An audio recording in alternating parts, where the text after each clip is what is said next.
Hello, I would like to bring to order the January 15th, 2025 meeting of the Sandwich Conservation Commission. My name is James Andrea. Present tonight are Kimberly Walsh. Jonathan Klein. Denise Waller. Jeremy Shea. Erin Copeland. Oh, sorry. That's okay. Sorry. Please note this meeting is being recorded live and streaming on Sandwich Community Television. Live broadcast can be viewed by visiting sandwichcommunitytv.org on Government Live Stream, or you can view later on Government On Demand. You can also view on local Comcast Channel 9. I would like to remind everyone of our meeting format. For all hearings, the applicant will be allowed adequate time to present their project to the Commission. Upon completion of the presentation, the Commission will be allowed to answer the applicant and Sioux Commission discussion and ask for staff comment/input. Upon completion of the Commission staff's discussion, I will read, summarize for the record any public comment received by staff prior to meeting. I will announce public comment to the audience where any interested parties are to raise their hands. I will ask you to come up front. Please speak clearly into the microphone, stating your name, address, and affiliation for the record. 3 minutes will be allowed. All speakers are to address the Commission, not applicants or audience members. When your 3 minutes are up, I will ask you to take your seat. A reminder to all, public comment is not a Q&A forum. Upon completion of public comment, the chair will announce the closure of public comment. On closure of public comment, the applicant may add additional information or comment to the commissioners. The commissioners will deliberate among the staff.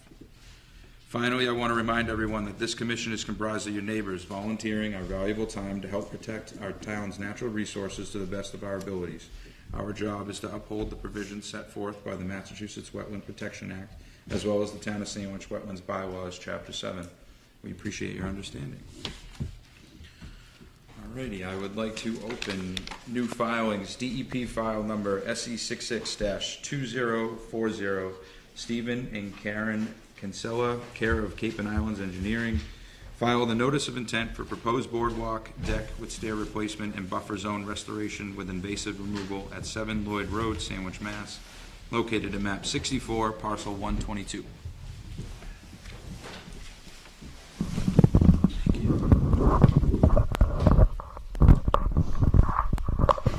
Is this working? No? Yes? Chuck Rowland, Cape and Islands Engineering. I'm before you tonight representing the owners of 7 Lloyd Lane. I have Matt with me from Wilkinson Ecological Design. I'm going to have him go over the plantings, but first I'll kind of go over my portion of the project. So we have before you tonight a project to construct a boardwalk, as well as a 10 by 10 deck and access to stairs, as well as the invasive removal of native plants. This site has been before you at least a couple of times, once with the existing stairs off to the right-hand side, as well as a shoreline stabilization project that Wilkinson has done. They were here in 2018 for that. Currently, the site is developed with a single-family dwelling with all associated appurtenances, as well as a path to the stairs, octagon viewing platform, and as well as stairs accessing the beach. We're proposing to remove the existing structure to access the beach, as well as the octagon viewing platform, provide a 4-foot wide elevated walkway, as well as 10 by 10 deck and access stairs. Over here I've shown a section of how it's going to be constructed. We'll be providing plenty of access for a wildlife corridor, and we're going to be incorporating through flow decking to provide light penetration to the grade below to allow native plants to flourish. So with that, I'm going to hand it off to Matt. Thanks, Chuck. So I'm Matt Lautenberger. I'm here from Wilkinson Ecological, and again, the primary purpose of this project is the relocation of that set of stairs. But during the relocation of that stairs, we're going to use the opportunity to restore some maritime shrubland species to the property. Most significantly, in the area where the old set of stairs and path wood used to be, we will be doing an extensive woody shrub planting. In addition to that, there are some invasive species on the property. The property is mostly native, so it's not heavily invaded yet, but we would propose to go in there and eradicate the invasives that are currently sort of beginning to establish there. It's a fairly straightforward plan. I'm happy to take any questions about our methods and work procedures.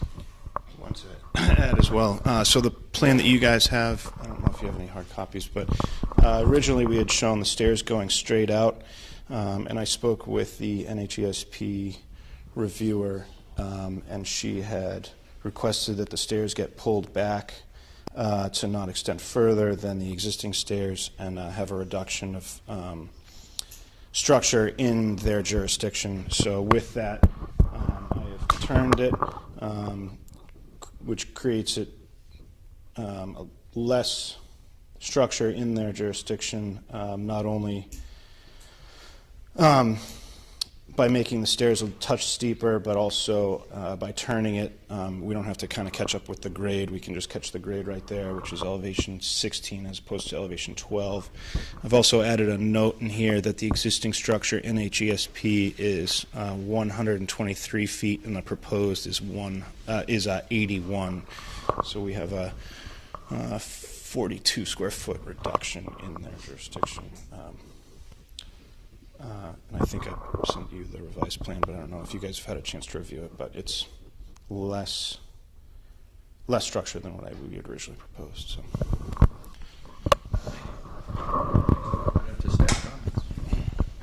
Yep, we did receive your revised plan digitally. We still need hard copies.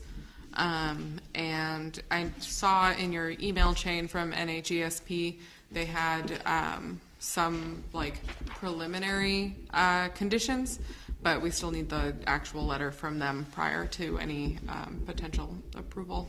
We just haven't received that letter yet. And the only other concern I had, as you guys know, the bylaw limits inorganic pesticide and herbicide use in the town of Sandwich. That being said, I know you can condition it, to licensed applicators only, so that's just something we'll have to address because there was some pesticide and herbicide usage proposed to deal with the invasives. Other than that, I mean, I did a site visit prior to submitting the project proposal, and it seems like a pretty standard project. So those were the only two concerns I had. I'd like to open up to public comment. All right, closing public comment. Open it up to the board. Does anyone have any questions? One question I had was, what's the driver for moving everything and not replacing it in kind in the same place? That's a good question. So, first of all, they wanted to. We told them it would be less of an impact to have the boardwalk because you're only having the 4x4 posts as opposed to denuding an area. And so we thought that would be a net benefit. But also, if you walk down this path, the viewing platform is on top of a plateau that's about 6, maybe 7 feet higher than where we've proposed it. And they don't want to have the extra stairs, so they didn't want to go north to then go south. And so we thought that would be a reduction in the amount of stairs, or reduction for the platform. So Yeah, you get a net reduction in your overall square footage too. So that seems. Let's talk about invasive. The exactly what we're talking about with invasives, how that would be done, like just. How that whole thing is going to work on this particular site. So when we're talking about invasives on this site, the main species we're talking about treating are vine honeysuckle, Asiatic bittersweet, rugosa, and multiflora rose. Those species are, like I said, it's still fairly low amount invaded, probably less than 20% throughout the site, though it's a little bit higher on the edges where things have started to creep in from other properties. We would be using a cut and wipe method, so there would be no foliar spraying of pesticides on the site. Everything would be done by our state licensed applicators.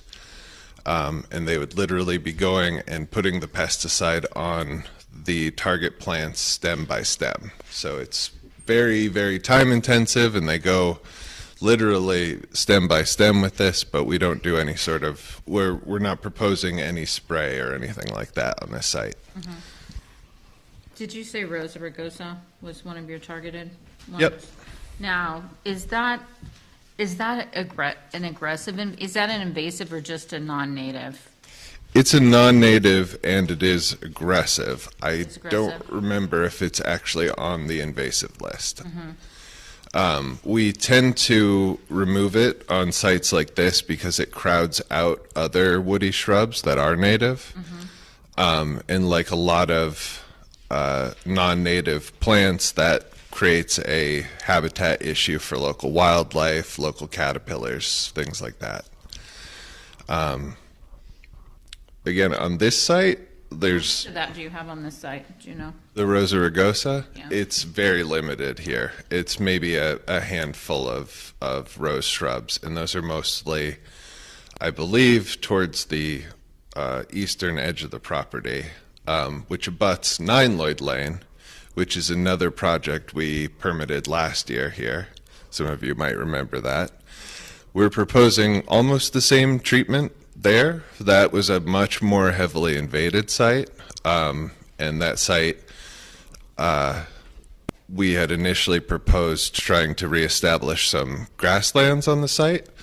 That wasn't totally in keeping with what the commission wanted to see in terms of restoration, so we're keeping the approach very simple here. We're going to keep everything as shrubland. I want to go back to the reason for that. So we've already got existing pathway that's like 6 feet wide, right? So you plan to replant that and then move it entirely, so you're going to disrupt a whole nother area that's already, right? Well, I could let Chuck speak to that more, but the idea would be to put a boardwalk there so that the actual on-ground disruption is limited to the posts the boardwalk is in, and that the boardwalk is made of material that allows light to get through so that things can reestablish underneath the boardwalk, which means you'd be going from a path situation where the literal square footage of the path is regularly disturbed to a situation where only the posts that the path is resting on are disturbed, and you're keeping people out of the resource area, which usually tends to make things better for the local ecology. Jenna, we had one coming like this, and they were doing vinyl, and we had the construction site like off of that area. You've been to the site? Mm-hmm. Yeah. So when they're like do we see a major impact on like what's already established there to build it, or? I mean, the impact would be, in my understanding, is limited to where the individual posts are going. Right. Obviously, there's going to be people putting the posts in. Right. So any native plants, I would condition it so that any native plants disturbed during that process would have to get put back if they were disturbed so much that they wouldn't regrow. Yeah, and then we conditioned on that one, like obviously, that was vinyl, which is, not as bad as wood, but the same, this is still PT.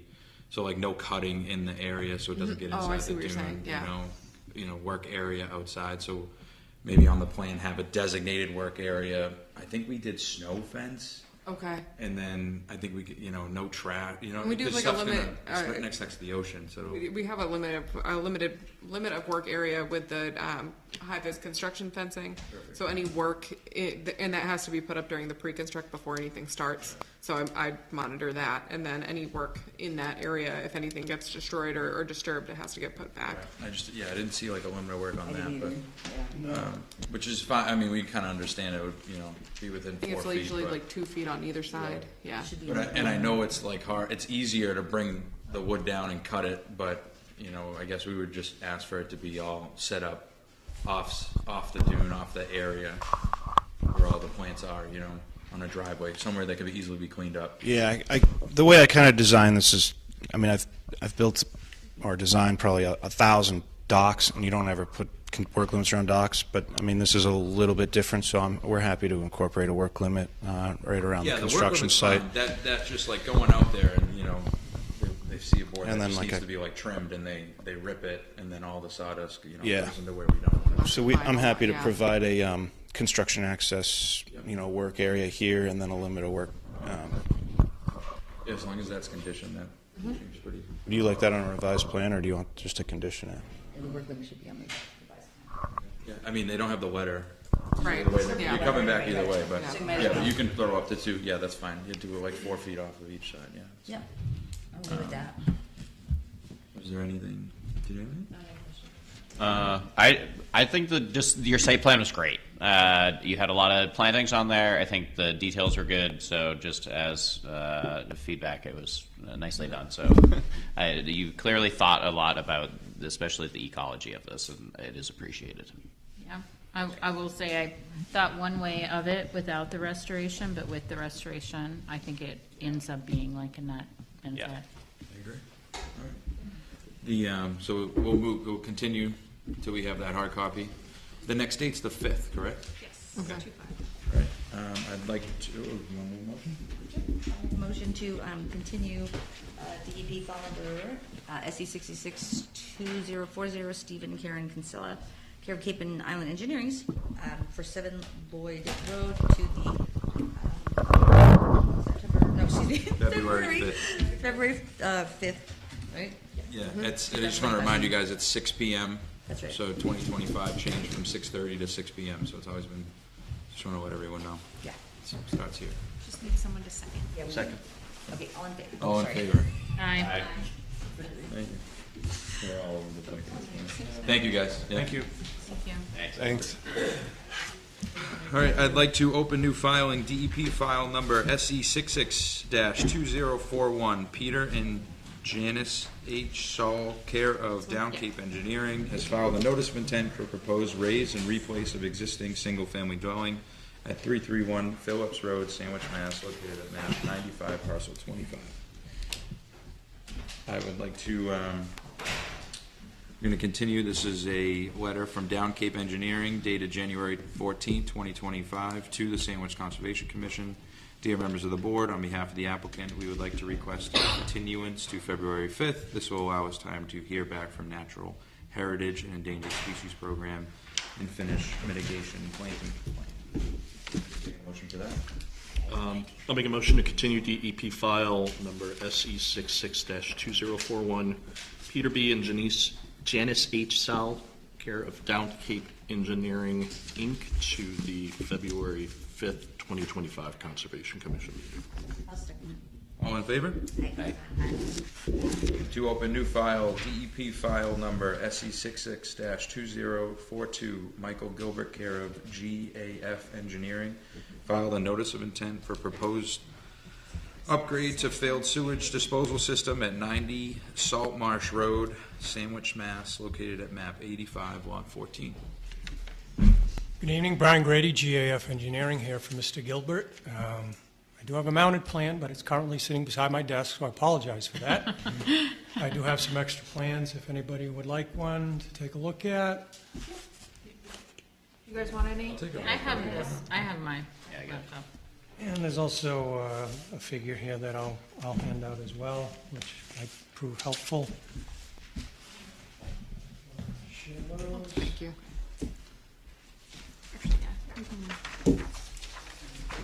There it is.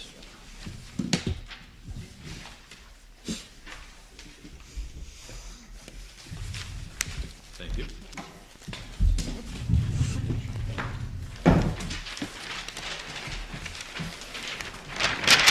I can get it up here so that we can do that again. Thank you. Yeah, this probably tells the whole story. Pictures worth it. Thank you. I'm better blowing it out. Those properties, 90 Salt Marsh Road, I'm sure you're all familiar with that stretch of road. Overlooked a simple septic system upgrade, a stone and pipe field.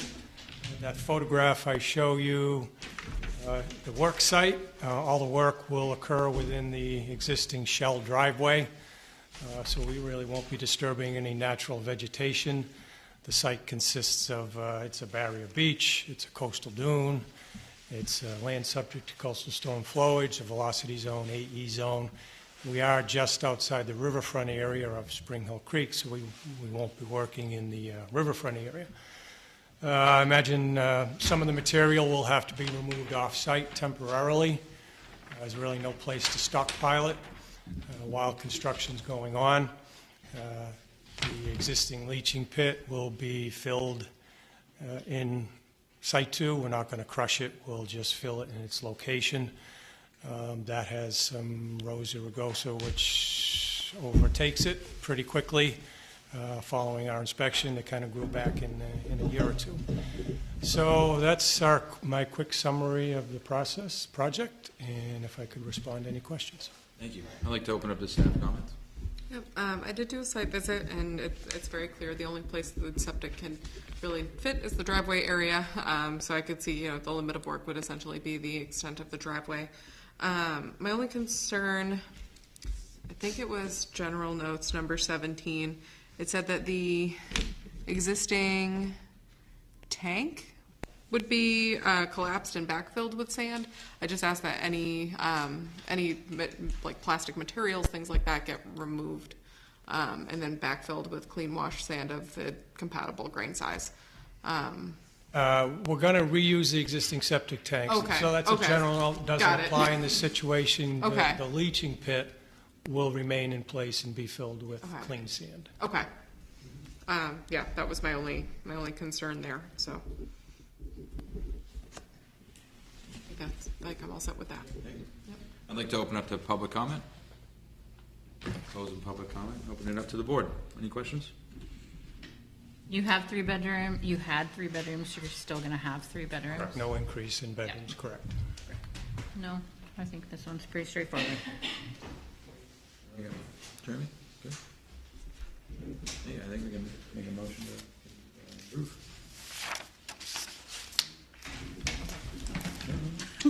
I'll make a motion to approve DEP file number SE 662042 for 90 Salt Marsh Road with standard and special conditions as discussed. Second. All in favor? Aye. Moved. Thank you. Thank you very much. Right, moving on to continued filings. I've opened DEP file number SE 66-2030. Sarah Alyssa Swick, care of BSC Group LLC, filed a notice of intent for reconstruction of a single-family dwelling, installation of an elevated septic tight tank, and construction of an external elevated stairway at 2 Whitecap Path, Sandwich, Mass., located at map 94, parcel 101-1. What are you doing, guys? Good evening, Mr. Chairman. For the record, my name is Kieran Healy. I'm a land surveyor with the BSC Group. Good evening, Commissioners. Attorney David Hennig of Galvin & Galvin PC in Duxbury on behalf of the applicant, Sarah Swick. Good evening, everyone. I believe last time that we were here back in December, we were discussing the issue of whether or not the land was buildable. So, I would again just reiterate our client's position that the amount of time that's passed between when the demolition occurred and now does not change the status of the land as to whether it's considered buildable, and it's the applicant's position that the land is indeed buildable here. I believe that was the only issue that was still pending for discussion. Mr. Chairman, we also submitted a letter requesting to install a post out there during construction so that we could put up some video cameras to monitor. The beam poles were all set out there for construction, staking were without the ground, so we're looking to put in one post just so we can put a camera on the site. You have a letter requesting that. All right, I'd like to open up to staff. Yep, so I did consult with my director, Dave DeFonto, about that question regarding if there's any time frame where land would be considered undeveloped that was previously developed, and there really isn't anything in either bylaw or state law that says that. So that's just kind of what this little blurb under my staff note says. So that does not change the status of the land that it was constructed on. It's still considered a rebuild, not just a build. So, and I got your request regarding the post. I understand it was just a wooden post, obviously no, concrete or anything like that involved. I don't see an issue with that personally. I understand the need to protect your property, so. I'd like to open it up to public comment.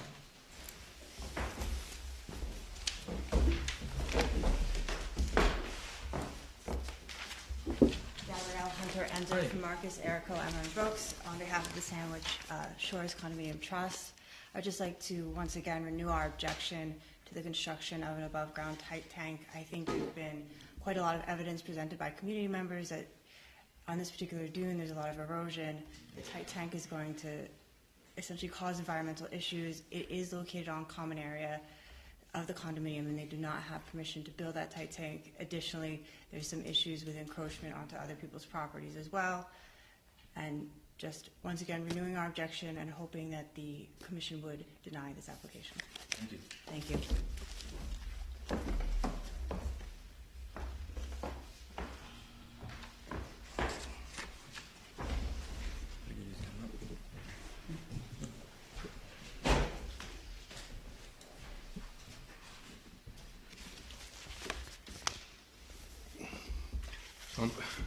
Before you again.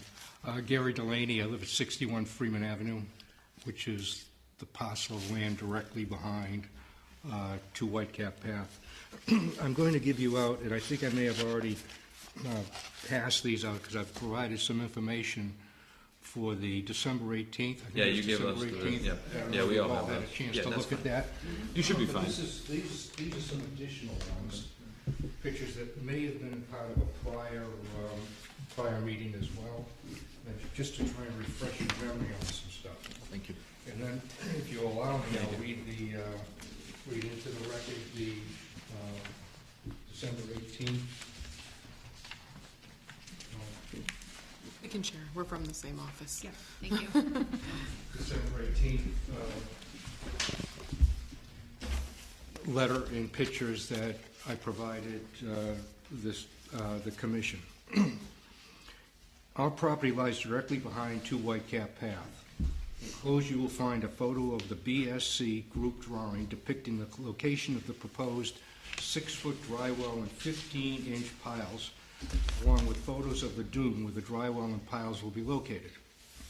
The dry well itself is spec'd out to be a 500-gallon capacity, which would indicate a 6-foot diameter structure, 3 foot in depth. That will require an excavation of 8 by 8 by 5 feet. And I put in many dry wells. And I think I'm pretty conservative on that number. This excavation is in the dune. That in itself should halt this such a structure, given the septic tank cannot be installed in the dune and requires it to be elevated. A couple of the photos show the existing conditions a couple days ago during a rainstorm, and this would have been early December.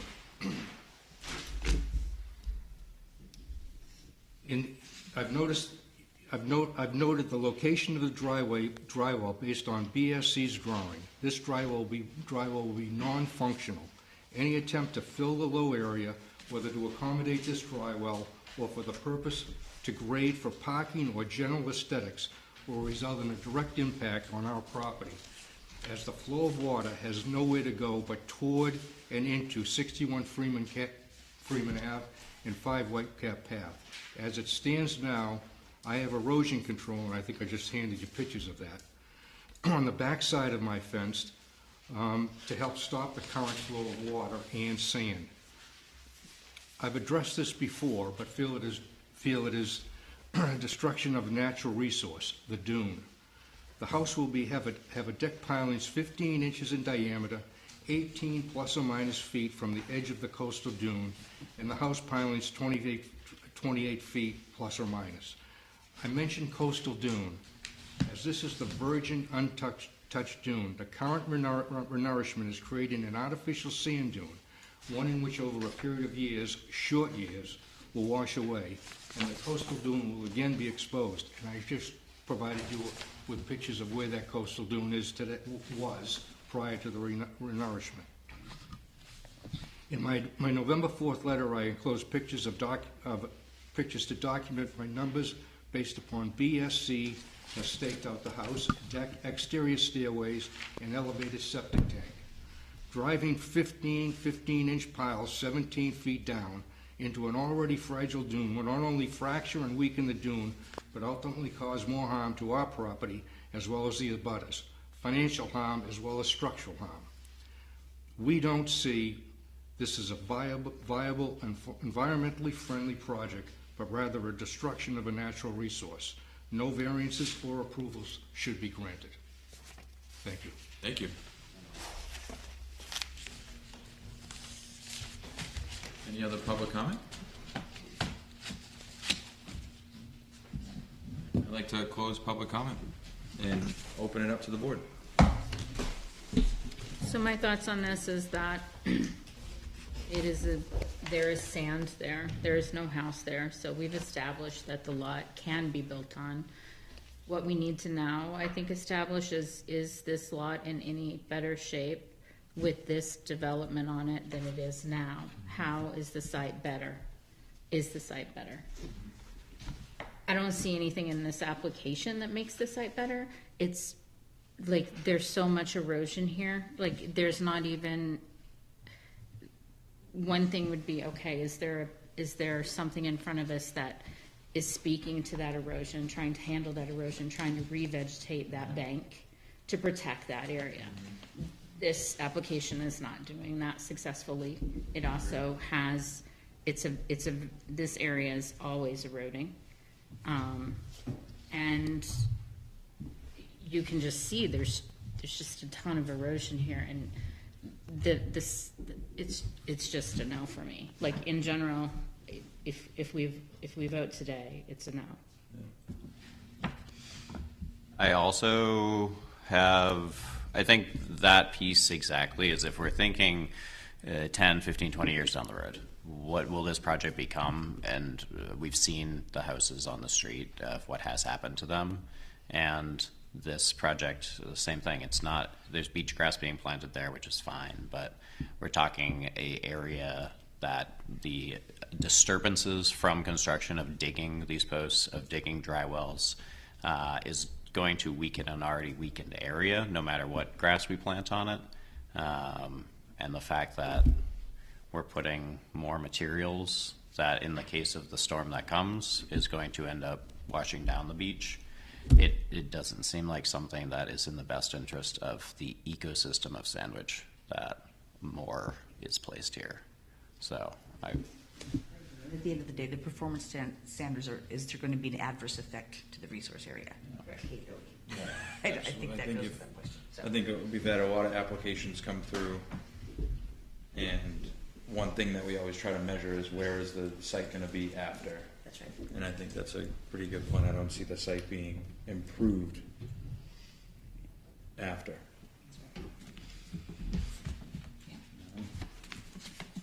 Yeah. Mr. Chairman, if I could add a few, just a couple of comments. Absolutely. One of the items that we talked about was the drainage system that the above mentioned. At the last meeting, I mentioned one of the options there is to put in a drip trench, which is basically stone adjacent to the building, where there's no excavation, and the water just drops onto that. And I mentioned that we'd be more than happy to do that if that was a concern. Obviously, the dry well is a concern to you, so we would be glad to do so. Secondly, we are proposing the beach grass all the way around as much as we can on that area. We can't go further north because that's where the NHESP line is. I mean, we'd be glad to enhance the bank in any manner to make it more stable, if we were allowed to do so. But the only thing we felt was suitable in this area was beach grass to support that bank. There was a house there. The house was demolished. The house was replaced, and we, have approval from the Board of Health to put in a house because they feel this is an improvement on what was there originally by elevating this tank. And there was a single-family home on this property. That's the big thing. This was not a sacred piece of ground where there was no disturbance. And there was a house on this property just 2 years ago. So we're looking to replace a house in the same side, in the same footprint. It was there. And Yeah, sorry. Go I just wondered, with the house that was there before, did it have a tight tank also? It didn't have a tight tank, but we would prefer, just so everybody understands, we would prefer to have the tight tank underground. Title 5 says if you can afford to put your house on stilts, you can afford to put the tank up on stilts. And that's a Board of Health regulation, and the Sandwich Board of Health agent was adamant that if you want to put in a house in this area, you have to put in a tight tank elevated. As I say, we would much prefer to put it subsurface. Because it's in a velocity zone, right? And then what happens in a big weather event? I mean, I'm just picturing like this tight tank floating down the street full of, I'm sorry to say it, but it's coming to mind. So I'm wondering, what's the plan? What happens is that there's an elevation for the flood zone of elevation 16. Any construction, Massachusetts has what's known as 2 feet of freeboard. So they have 2 feet of additional safety on top of what the feds believe that the flood zone will be. And the bottom of the structure and the bottom of the tight tank is 2 feet above. The bottom of the structure is 1 foot higher than that. Again, for safety, so there's 3 feet of safety underneath the house between the highest flood zone is expected in this area. And that's a velocity flood zone. Typically in a velocity zone, they estimate that, let's say they use an elevation of 16, they expect the surge to go through, and they expect the 3 foot wave to go on top of that. And then on top of that, we have 3 feet more of clearance for safety. And with this being on pilings, what happens with pilings is the pilings get driven, they don't get excavated. So there's no real disturbance to the structure of the soil mass of the dune. They're pushed down into the ground. But by pushing down, they move things to the left and right versus down. Well, they'll increase the density at that point where they're pushing down. It's sand. Yeah. Sand is unconsolidated unless it's locked into a box. Clearly. Yeah, I think it would. Yeah, I don't know. It's almost like fracking it because it's going so far down. I get what you're saying. There was a house there. You want to put a house back. The homeowner has a right to have their house, reconstructed. I just don't think that the board feels that this it hits the mark. Maybe more restoration. Maybe more like some more. We need. Did you propose to NACS some kind of restoration work within the area of their core habitat, and they told you that you could not do anything there? Is that what you're saying? Because I understand that you were told that you needed to get a letter for your project, and then you decided just to pull that scope of work outside of their area. We decided to pull that scope of work outside. That's right. That's what I thought. We'd be happy so there was no trying. We would be happy to go back to them and look for continuance tonight for a month out, shall we say, so we can go and meet with them. And I think it's it's such a location that would make sense to meet with them and see if there's something that can be done. I was just thinking, because I've looked back at the previous plans where you had the plantings in their NAGSP habitat, if you could speak with them and see if you could, if they would allow and condition additional plantings to kind of hold that land there and help with the erosion. It might just be worth trying to, file with them as well to see if they would even approve something like that, if it would help. So either way. I think that's fine, but talk as a group. Then it would only push the beach. Right. Now this whole house. You look down the line, and you see untouched dune, and then you see this big bump out, and you're like, oh, what happened there? And they just this beach grass all the way down to the, and it just doesn't. It's just it doesn't seem like it's improving the site. Yeah. Even if it's beach grass that's planted, it's only stabilizing the first 6 inches of. It's a tough thing to think that you could that there's any improvements or that there's not a net negative benefit for constructing this. The use alone, you're going to have additional use. It's just a no. I don't know. Would we as a group want to entertain like a bigger? If they came in with a really robust shore embankment, not just planting, but core envelope, like engineered, somebody's figured it out kind of thing, is that something that you would want to they can look into it, but I'm stabilization of that area. That's the only thing.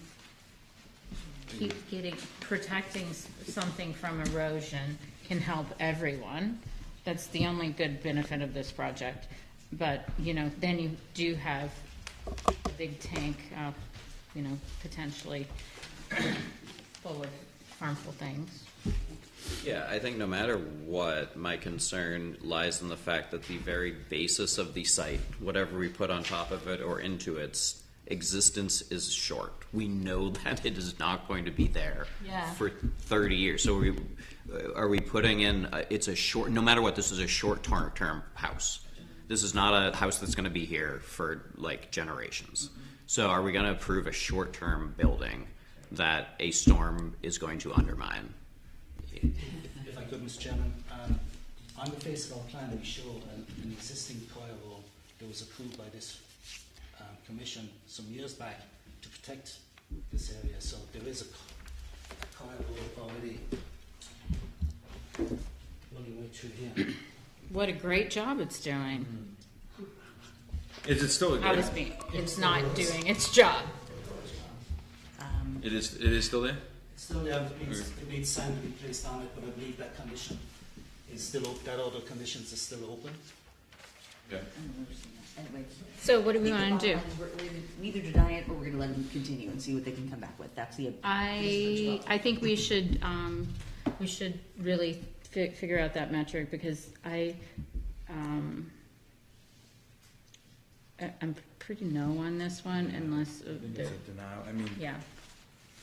So tenuous, if you don't see something that could solve the issue of the erosion, and Yeah. you don't want the stuff ending up in the sea. That's the last thing. That's right. Because we need to protect the dunes and the. So, and to Jeremy, to your point, I think it's a short-term build. I think they're all kind of doomed over there. Yeah. To be honest, like Sorry. anything we know what's coming. I apologize, but it's coming. Stilts or no stilts? so shall we vote? If I could, Mr. Chairman, one of the things we do see after, and it was most noticeable after Hurricane Sandy, where there were a line of houses that were all destroyed, and there was one house on pilings, and that survived just fine. So houses on pilings do survive these storms. And they also are falling into the ocean and the Outer Banks right now. So, like, we're not, the pilings aren't this mystical, like, they're infinitely immortal. Like, the dunes are being eroded. And no matter what, you're going to be sitting here in 20 years looking at a tight tank 20 feet up of eroded beach. And that's the fear, and that is the reality of climate change and erosion on Cape Cod. Like, the project, you're doing the best you can with a really tough site, and I empathize with you of having a project that is really tough. Right. On the other hand, we are in a town that's in a tough site, and us approving a project that has a detrimental effect for the greater health of our town is not in the best interest of the town, which is what we are here for. So that's, I think I'd like to vote. Sounds good. All right, we can do a motion. Would that be a motion to deny? Just a motion to deny. So, I'll try it. I'll make a motion to deny DEP file number SE66-2030. Sarah Eliza Siwak, care of BSC Group LLC at 2 Whitecap Path, Sandwich, Mass, as discussed. Second. All in favor? Aye. Aye. Thank you, guys. Thank you. Let's take the consideration. Thank you. All right, I'd like to open continue file and DEP file number SC66-2035, Jean and Corrine Carrier Wilmette, care of AM Wilson Associates Incorporated, file a notice of intent to authorize and maintain creek access, site structures, landscaping, and vista pruning at 41 Torrey Road, Sandwich, Mass., located at map 63, parcel 31. Good evening. Hi. Arlene Wilson, AM Wilson Associates, here for Mr. Carrier and his wife. And when we were here last, we went over the project in greater detail. I don't want to take up your time with repeating the whole thing. As you are aware, there is a wetland that has grown up along the drainage easement, and what it's done is to make most of the hardscape and previous development on the site subject to wetland control. And so we would like to have included in the permit should you see your way to give us a permit, the authorization to maintain all of the features that are there and have been there for some time in place and in kind. I think on the site visit we saw all of that. It isn't really having much effect. The piece of the project that doesn't want to stay up.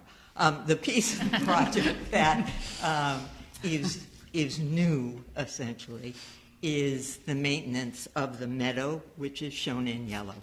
And the site visit was predominantly so people could inspect and see what was growing in that area. Now, I think what was observed was that it's to a large extent herbaceous in any event.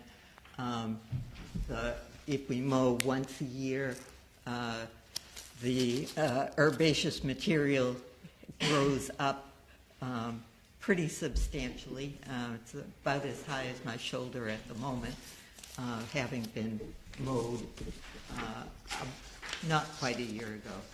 So I'd be happy to answer any additional questions that the commission might have, and Mr. Carrier is happy to accept once a year mowing whenever the commission feels that that mowing is appropriate. Thank you. I'd like to open up to staff comments. My comments really were limited to the mowing, preferably once a year, which is great that they're in agreement with. Should not be done.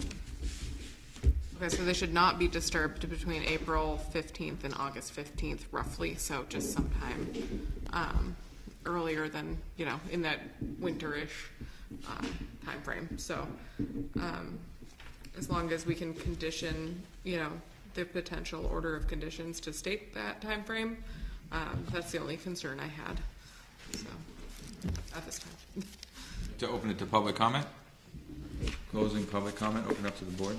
Yeah, on anything that kind of, and if it ever changes with the Mass Autobahn, I believe was. Yeah, if it ever, I guess any wordage that would say if it changes, it would also change with this order of conditions, you know what I mean? And then that would be good for the 3-year term of the order of conditions. That's not something that I would condition in perpetuity unless that's what you wanted. I would think we could do something like that as a continuing condition when we ask for the certificate of compliance. So in fact, it would so he carry doesn't over have to keep forever. doing it. Yeah, absolutely. I think that would be perfect.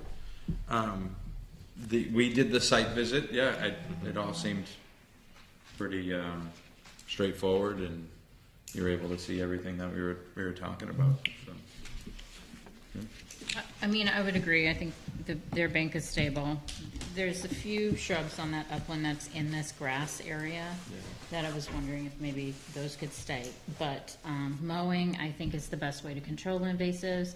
You've got some Japanese honeysuckle on that fence, too, that they could probably take out. It would be better for the area if they did.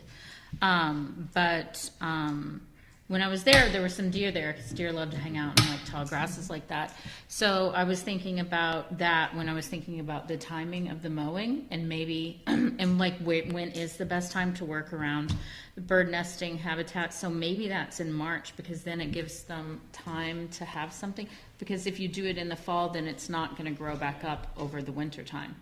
So maybe spring mowing.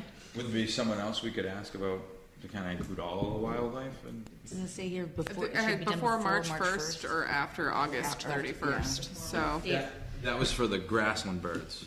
I mean, it's for every that was for birds, everything. but I mean, just with my experience in the rehabilitation community, I mean, that's when, rabbits are, doing their thing and having babies, a lot of small, like grassland mammals and things like that. And then deer, in my understanding, they're breeding in the fall and have their babies like early April, May, June, probably, May, June-ish. So I think that would still give them, enough time to, use that as a food source in the winter if we did it, on the earlier spring side. So. If I might, I think if indeed we mow mid-August, right after the 15th, then in fact the grasses do have enough time to grow most years, not this year, but most years it's warm through November, and it gives them a good opportunity to come up. We do have some denning foxes in the area, and there are coyotes, so I'm not quite sure. The deer may have been grazing in there, but I don't think they use it for It might move out come baby season, yeah. that kind of habitat. If we didn't go, even honestly, the end of August, August, November, that, time frame isn't the worst. Most birds are out of the nest and starting migration, around then, so. Best practice, yeah. What about the tree pruning? There was something in this application about the tree pruning. We have asked permission to do occasional pruning of the shrubs at the bank top. And then there are 3 oaks in particular that are adjacent to or near the footpath that goes down to the shore.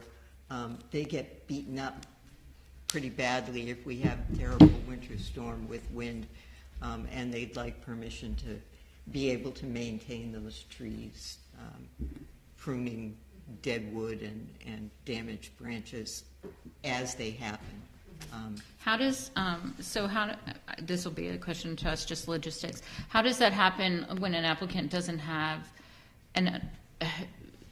shouldn't everyone just be sending you pictures of the damage and you Typically. can weigh in on that? Yeah, and then I can go, okay, that needs a permit, that can be Correct. an email correspondence, Yeah. And we condition that kind of work for vista pruning to a certain height and then selective limbing of, trees rather than just like topping them. So Suggested in the NOI, I think, was no shorter than 3 feet at the top of the bank, and that the materials on the bank itself would grow up taller so that in terms of eye level at the top of the bank, it would be 3 feet there, but whatever height from the base of the stem, and not to prune them as a straight line, but to prune in accordance with the growth habit of the materials. Okay, so I think we need to somehow get the tree the permission for the tree pruning out, and I would like to have that go through staff again to see if it As has to needed. come through us, right? The mowing, what time did we decide that we're comfortable with? What time of year? Mid-August? I think it'd be hard to give them an exact date, but I could leave it, sorry to interrupt, like before March 1st, after August 31st, and just give them those windows. yeah. If you're comfortable with that. Tell me the dates, tell me again. I have to- March 1st. Or March 1st or after August 31st. Yeah, but then that means that they could, I don't know. But only There's a once. lot Well, So she they would would- only so- do it once in that time frame. Yeah. Yeah, She was thinking, within 1 calendar year, right? Yep. Yeah. I think we Because give, they would like to do like after August, so it has time to, rejuvenate back up, grow back up, and then stay for the winter and go dormant. And not to cut shorter than 12 inches. not to cut shorter than 12 inches. Right. What are you using to do that? Pardon me? What are they using to do that? They just weed whack it? It's a big area, Bernice. They'll use some kind of a ride-on piece of Okay. equipment that they can And they set. They have a flow mower that's up high? All right, so I just like habitat up over the winter, so when you leave it to where they could just cut it at the winter time, it just means that there's the disturbance to animals kind of trying to scurry around this time of year. So I don't love to leave it open to a So let's longer do- I want to narrow that time frame down a little bit. September 1st to October 15th or January 15th to March 1st. Gives them 45 days on each side. Can you repeat that? I'm sorry. January 15th to March 1st Jan. And then September 1st to October 15th would give them 45 days on each side. Okay. Is it, do you think that's agreeable? Really? Yeah? Okay. So they're not, and if this ever turned to someone else, like a different property owner? Yeah. Because it seemed like the current owner is very, he wants to do this the correct way. But if this ever turned to someone else and they had the option to do it in January and they did, and it was detrimental, that would be a problem. So yeah, I think the time frame for the 45 days. Yeah. So, yeah. Am I wrong in thinking, or did adjacent property, if we're looking towards the ocean on the left, is doing a similar maintenance project? Yes, we're working on that one. We hope to have that application into you within 6 weeks. Okay. Because I don't know, and this I guess is a broader philosophical question, like when we have adjourning properties, like it's great that these owners are doing things, but thinking if it is a chunk of a resource area that they're collectively managing, like that seems like an awesome thing. Yeah. Is there a way we can kind of do that across individual property boundaries of having these kind of longer term like management process? Because clearly the other side we have some issues with. And if like we can have these chunks of private lands that are being managed in a similar way, like that seems like something in our best interest as a town. So I don't know if there's precedent for that, of kind of having a collective management plan for different parcels. Everybody would just need to be involved. All of the property owners would have to be all on the same page, because the lots are still split up. Yeah. So, and they would all have their own, own file numbers and own individual projects. Yeah. But that would be great if everybody, got along enough to do that in a whole neighborhood. Yeah. To preserve the area, because it's great if one person does it, but Exactly. it'd be better if everybody surrounding them did. Otherwise, you wind up with little oases. Yeah. Instead of one whole habitat. So. And there are certainly economies to be had by doing it all at once. Exactly, and that's the other piece. And the neighbors are friendly. Yeah. So we will certainly make that suggestion. Great, thank you. I think we can do a motion to approve. I will move to close and approve DEP file number SE66 2035 Jean Ann Karen Carrier Guillemette, care of AM Wilson Associates, Inc., at 41 Torrey Road, Sandwich, Mass., with standard and special conditions as discussed. Second. All in favor? Aye. Thank you. Thank you. All right, I'd like to continue file in DEP file number SE66-2038. Michael Pody filed a notice of intent for proposed dune nourishment to include core envelope and installation and maintenance, enclosing an existing deck, new construction of a second floor deck and walkway roof, siding, and window replacement, and driveway maintenance at 98 Salt Marsh Road, Sandwich, Mass., located map 85, parcel 10. Good evening, Michael Potty of 98 Salt Marsh. This is a continuation from last month. My apologies for not being able to get it done before the holiday, but my engineer had left town. So we have updated prints that show the work limits that we were looking for. That was an oversight on both my engineer and my, and then the additional location of the 10 additional helicopters to support the decks. Other than that, pretty much the same project we discussed last month. Any questions? I'd like to open up to staff comments. I received your plans, noted the helical piles on there. That was clearly stated. Didn't really have any questions or concerns. Just wanted to make sure they were mapped out there so there wasn't as much wiggle room with some. So that's great. And we received your NHESP letter. So, and I understand the entire work limit is within the resource area itself. The whole thing's coastal dune, or yeah. Beaches and resources. So, Difficult out there.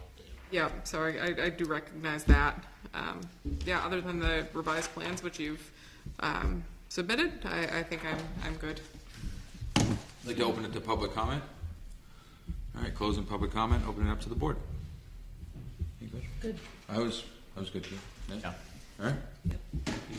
You got a motion to?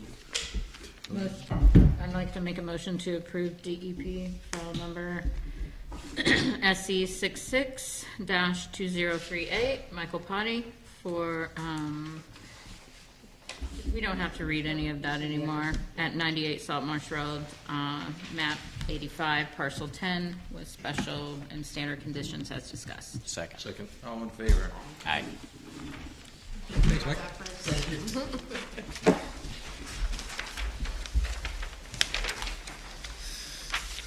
I'd like to open continued file, DEP file number. Yeah, it's a continued, this, okay. Peter Wild, care of Stantec Consulting Services, located at 46 and 64 Roos Road, Sandwich, Mass. Map 69, parcels 25 and 24. Dear Conservation Commission, on behalf of Peter Wild and Idlewood Acres, we respectfully request a continuation of the open notice of intent public hearing for 4664 Roos Road, Mass DEP file number SE 66-2033 to the Conservation Commission's agenda for Wednesday, February 19th. February 19th, 2025. This is dated Wednesday, January 15th, 2025. I'd like to make a motion to continue DEP file number SE 66-2033, Peter Wild, care of Stantec Consulting Services, 46 and 64 Roos Road, Sandwich, Mass, located at map 69, parcels 25 and 24. Second. All in favor? Aye. All right. I'd like to open to February 19, 2025. Opening DEP file number SE 66-2039, 28 Salt Marsh Road, 28 Salt Marsh, LLC. Care of Merrill Engineers and Land Surveyors has filed a notice of intent for proposed demo and rebuild on pilings of a single-family home at 28 Salt Marsh Road, Sandwich, Mass, located at map 77, parcel 23. Good evening. Excuse me for the record. Tim Santos from Merrill Engineers. Land Surveyors representing the applicant. The project was before you before the holidays, so I hope you all had a good holidays and Happy New Year. So we've submitted some revised plans and a memo with the revisions. I'll kind of run through them quick. At the last public hearing, we were missing our natural heritage letter. We received that, and the only thing they commented was a time of year restriction, so no construction between April and I think it's August 31st, which is typical for this area. We revised the architectural plans to include the skirt width and spacing as requested. Site plans, some minor revisions, included removing the paved driveway and replacing it with gravel. Any of the gravel notes, it was asked that we noted as 3/8 round stone for the gravel areas, which we've done. There was a typo in the conservation notes that stated Bourne, which we changed to Sandwich. One of the board members requested that we add 30% bayberry into the revegetated areas, so we've added that note onto the plan as well. And to locate I think there were 2 trees to the east of the limit of work, which we've done and added to the plan. It was also asked if I could show the square footage. The existing house is 980 square feet, and that's a typical concrete foundation.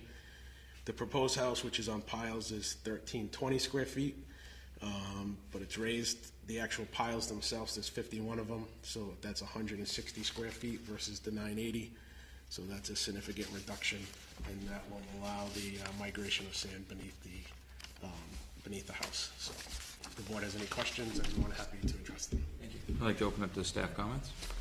I received your plans and reviewed them, and I don't remember correctly if you were proposing to keep the driveway still. Was that still on there, or are you removing it now? There's a note on there for the pavement to be removed and to be replaced with gravel. Okay, and not just gravel. I'm sorry, but the three-quarter inch round wash native stone for the driveway and any walkways that you're replacing. Okay, it does say, just so you know, it says 3/8 because I thought that's what we said last time. I apologize. But if you condition it, we're fine with it. Okay. Yep, got your NHESP letter. And you changed the skirting. Lattice is also approved. I checked with my director, but that's fine. And yep, I think I'm good. I'd like to open it to public comment. Closing public comment, open it up to the board. I thought- Good, we got yeah, everything was that I good. asked for last time. Yeah, we'll condition the 3/4 part, yeah, it's usually. I thought, like, Yeah. in my 3/8 head, would be I'm tricky I'm for a 3/4 to driveway. an inch and a half, you know, and so Yeah. it's like, oh, I'm pretty sure I wrote down 3/8, so Yeah. so I apologize, I like No worries. writing it down for next time. All right, perfect. Okay, is everyone else all good? Yeah. All right, we'll do a motion. I move to close and approve DEP file number SE 662039 28 Salt Marsh LLC, care of Merrill Engineers and Land Surveyors at 28 Salt Marsh Road, Sandwich, Mass, with standard and special conditions as discussed. Second. All in favor? Aye.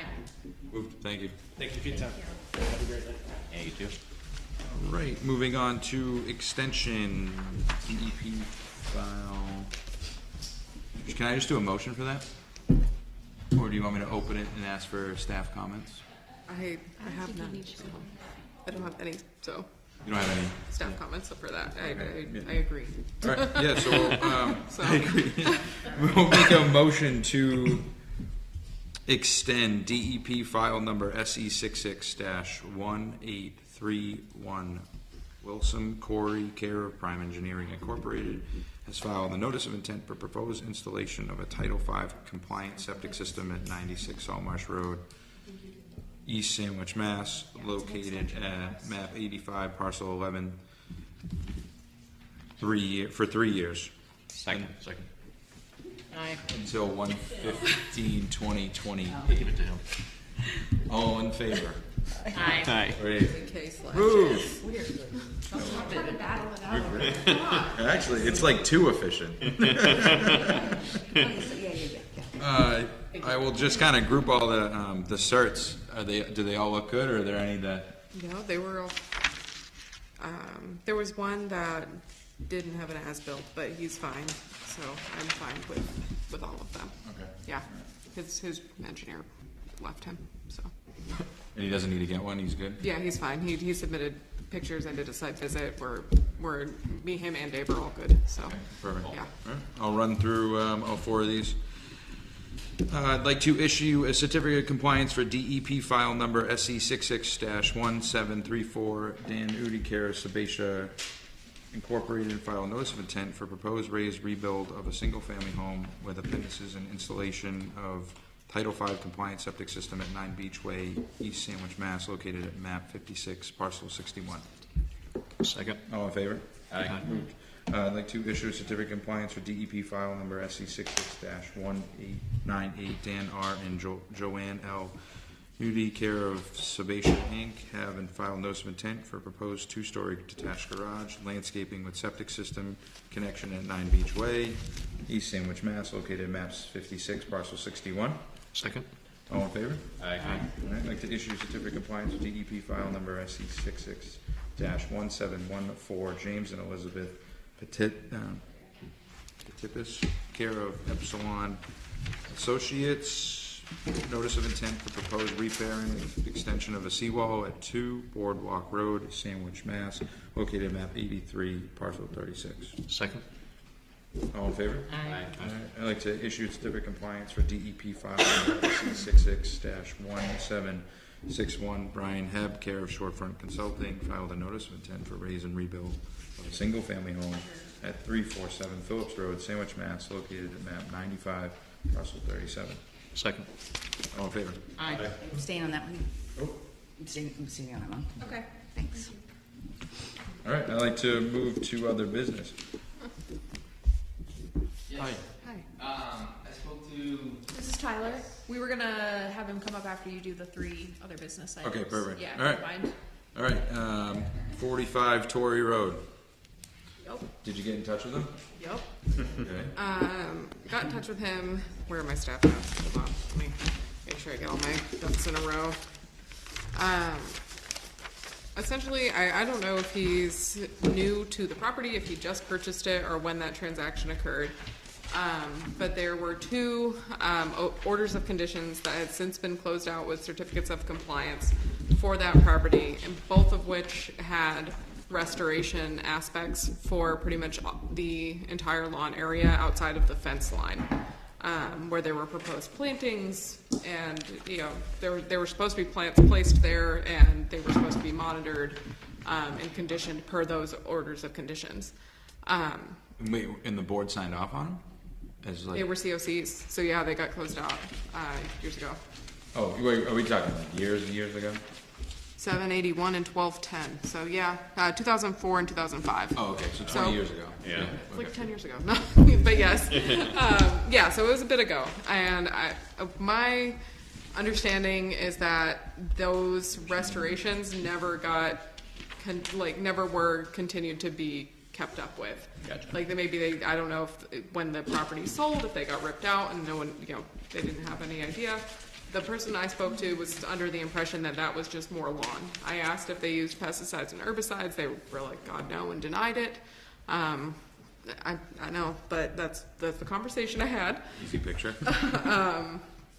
So my, I guess, proposal is to issue a restoration order that coincides with what was already kind of in place back in 2004 and 2005, and just have them restore pretty much all of those areas that are outside of his chain link fence, which would effectively restore most of the bank from lawn area to what it should look like, which is his neighbor's property, essentially. Did those COCs have any plans with them? I think the orders did. I don't know if the COCs did. They were pretty old. Should we just have them do an NOI, and so we can come in here and review it? Just a notice of intent for the restoration? Yeah, and he can use the old restoration. And then, We could go that for sure. yeah, because, you know. it That, was that has a 20 little more teeth than just a restoration order. Yeah. So It gets him Make in him here, do and he it. can pretty much use everything that was approved, you know, in 2004. yeah. And I think- if we want to make any changes, because it's been a long time, and I think that, Okay. And would this be, it would just be a standard notice of intent, not an after the fact, as a what would the difference be for him? the fee? Yeah, that's fine. Okay.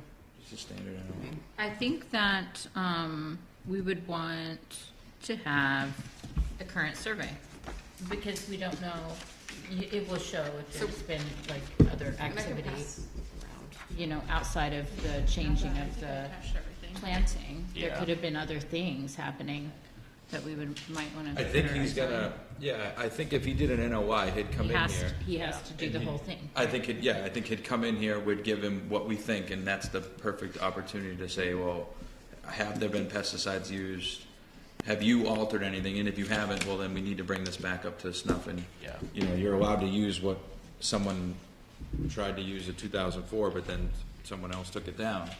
And what So what I get, and what I'm passing around here, I did kind of like a Google Earth aerial view and like a timeline. So you can see when things kind of got restored and then when things just turned into lawn mysteriously. Unrestored. So When did they turn into lawn? it's dated on there. I don't know off the top of my head, but My phone's not working. yeah. So like things changed. The one like you Oh, not that one. Oh, you would have been like, oh crap. Yeah, yeah. So It's a big area, but yeah, I honestly, do an NOI, so at least the applicant or the applicant's engineer, because I think that we're going to request, you know, that if And the- they're using pesticides, I think you're going to have to, you know, show someone, This is show us that insane. they have. yeah.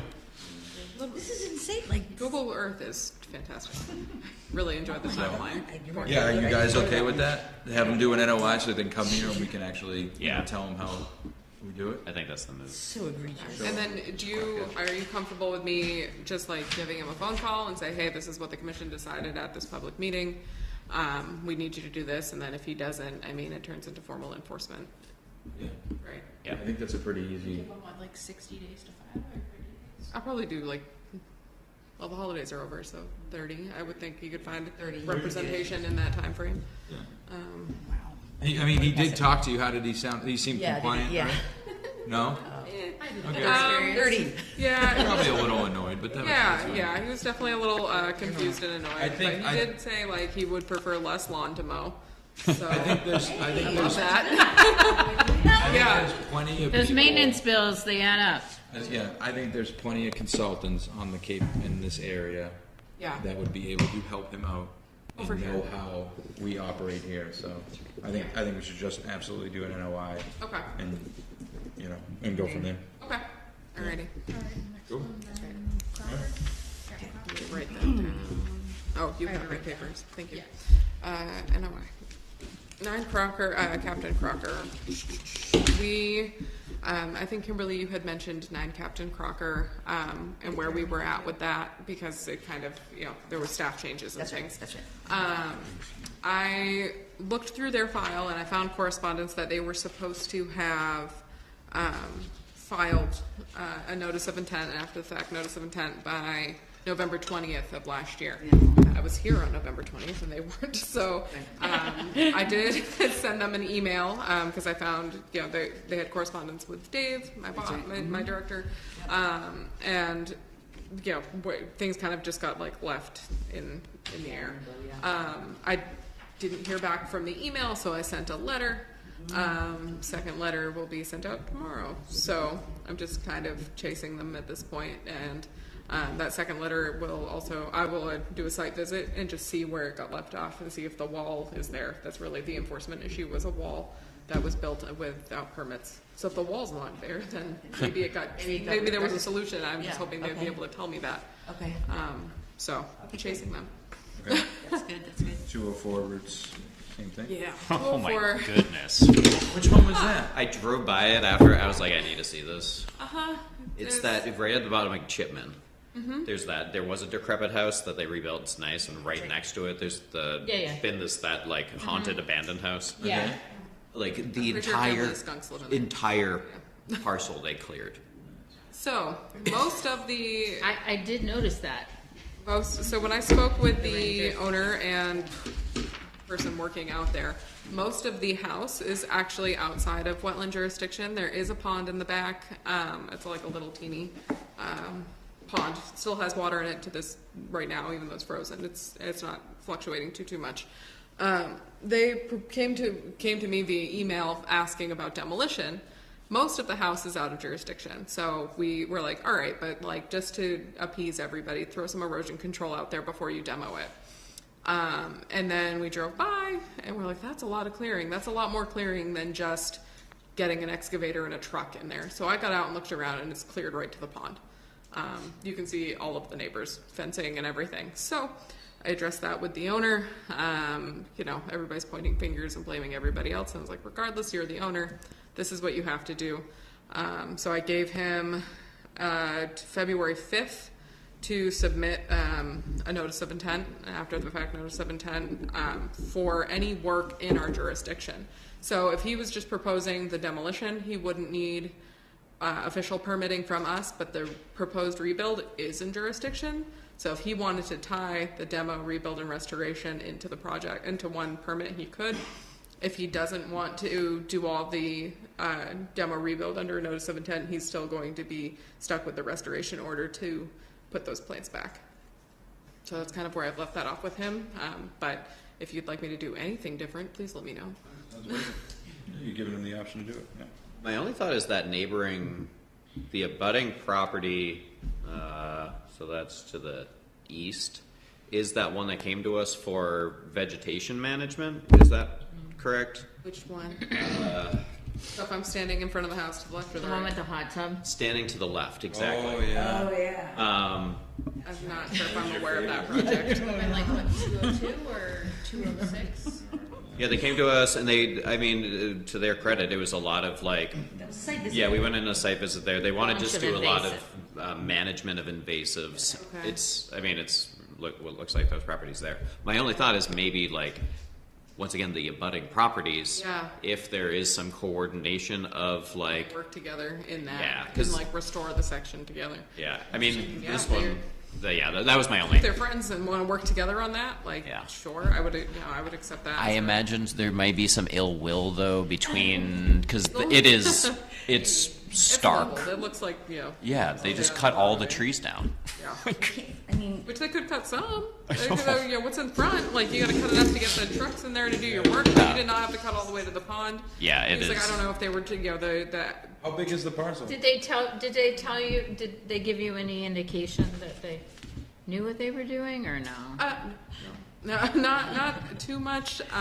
He said he thought maybe the people responsible were like trying to do him a favor. Like he told them to cut here, and he's like, "Well, they're going to need to clear the whole lot. Let me help them out." And I was like, "Well, no. Like if you're hiring somebody to do work, they should talk to you before they do more work."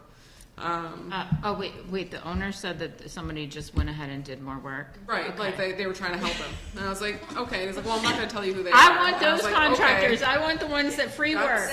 Yeah, I was like, that's fine. The violation still goes with you, buddy. Yeah. What? Yeah. Okay. I mean, I don't want to say I want to go after people that are cutting down lots of trees, but kind of. I mean, do we have any, there was clearly people that were either paid or did it willingly that did the work that maybe have I don't know. It just makes me feel bad that someone can do it and all we have as recourse is say, you got to replant. These are mature trees. It wasn't like they just mowed poorly. Yeah, there's still some stumps stuff. need to. We've given them a stop all work order. Yeah, I told him to cease and desist in our jurisdiction. So, if he's working in the front of the lot, we don't really have anything to do with that. So we would, I think this is the right path. We have the records of the stumps. The stumps get counted, the sizes get noted. It kind of helps you understand what needs to be done. And I do ask them to hire a certified professional to do the work, not just, go to Home Depot and buy some bushes and plant these, so. Yeah, but I think something that we would have to think about when this kind of comes is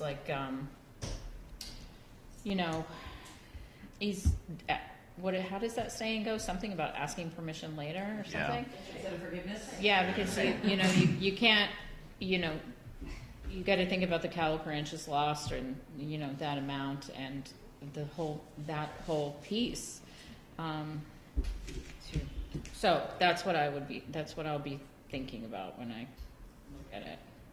And I think our rules and regs aren't very, the fines aren't very, you know what I mean? There's really no deterrent. They'll do what they want. You know what I mean? Yeah. Oh, what are you going to do? Fine me?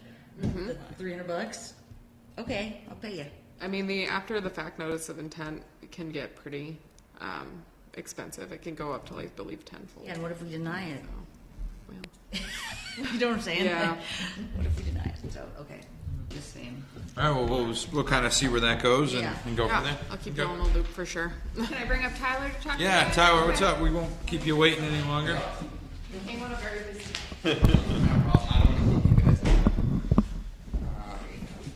But yeah, just for the record, I'm Tyler Goudreau. I spoke to Jenna and Alexandria about the vacancy that you guys have at the commission. Just wanted to introduce myself, tell you a bit about my background, and answer any questions you might have. So I grew up here on the Cape in Mashpee. Went to school, went to UMass Amherst, went to the Stockbridge School, and then studied landscape architecture. Worked for a consulting firm down here for a few years, then worked for a few landscape architects in Boston. After COVID, moved back home. Ended up starting a company about 2 years ago doing restoration work, mostly working in other towns. I haven't been in Sandwich too much, so I don't think there's a lot of conflicts with that, but I think I could bring my background in more horticulture and restoration practices, like you guys were talking about mowing seasons and what the best stuff for that. I can kind of be give you an avenue on how to navigate those questions, but just wanted to join the team, I guess. Yeah. What's your availability like? Yeah, so that's the thing. I mean, I'm here. I mean, most of the summer. Sometimes I travel in the winters, but I would say I looked at my schedule already. Looked at the hearing dates. No conflicts yet. And then my work schedule is usually like 7 to 4, so I'll be out in time to make the 6 p.m. hearings. Do you have an alternate available, or do we have a full seat available? We have a full seat and then one alternate seat. Yep. And this is Erin. This is her first meeting here. Yeah. She just started. I was on the Conservation Commission in Mashpee. Your name sounds familiar. I don't know why, but I was... I do a lot of work in Mashpee, Barnstable, and Falmouth. Those are kind of my areas where I know the agents and all that good stuff. But Yeah, I think it sounds like you bring a lot to the table in terms of knowledge with that. You and Bernice can sit together, or on the other side. Don't throw us off to the side. All right, well, thank you so much. Do you have any questions for us? No, I think. What'd you think of that? Yeah, that was a lot of public comment. Yes, I guess it's been our normal all fall. For a while, but Sorry, guys. So- I don't know what I brought. Much less people tonight. Yeah, so I started this sort of work in 2016, and I've seen a lot of change. I mean, definitely since after COVID, in terms of approvals, regulations. Yeah. I'm kind of aware of a lot of like the flood zone regulations that are about to change, so definitely up to date on certain things like that, where there's probably going to be a lot of more contentious projects that come up, and kind of just given more of that justification on shoreline response and how we navigate that in the next 30 years, like you were saying. And some of these projects, you need to explain why they can't be approved, or really, if they inevitably do have to be approved, how do we condition it in a way that it can best serve the town and the coastline. So. Awesome. Tired. So we'll forward the Board of Selectmen, and then from there we'll get you sworn in, and we'll let you know if you're Awesome. Yeah. Well, thanks for coming. Sounds good. Thanks, guys. Yeah, Thank you. Have a good night. All right, we'll do the approval of the minutes. We were good. Everyone was good with those. Yeah. I didn't read them, so I'll abstain from that.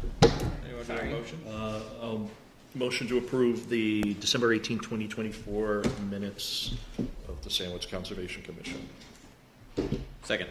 All in favor? Aye. Aye. All right. Could I do one unwritten business? Do it. Maybe it's a self-promotion, but it's Sandwich Conservation Trust's 40th anniversary this year.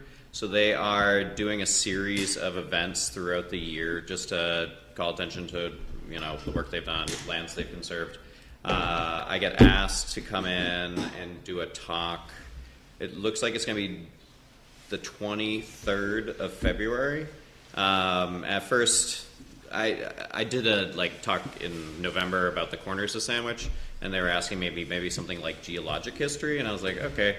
So I proposed a land use, kind of history of land use in Sandwich talk. Oh, that's interesting. Yeah. And a couple of years ago, I'd written a couple editorials about forest fires on the Cape, and clearly forest fires are in the news. So we're going to kind of tailor it towards forest management and forest fires in Sandwich, kind of a history of it, looking at ways to reduce fire load.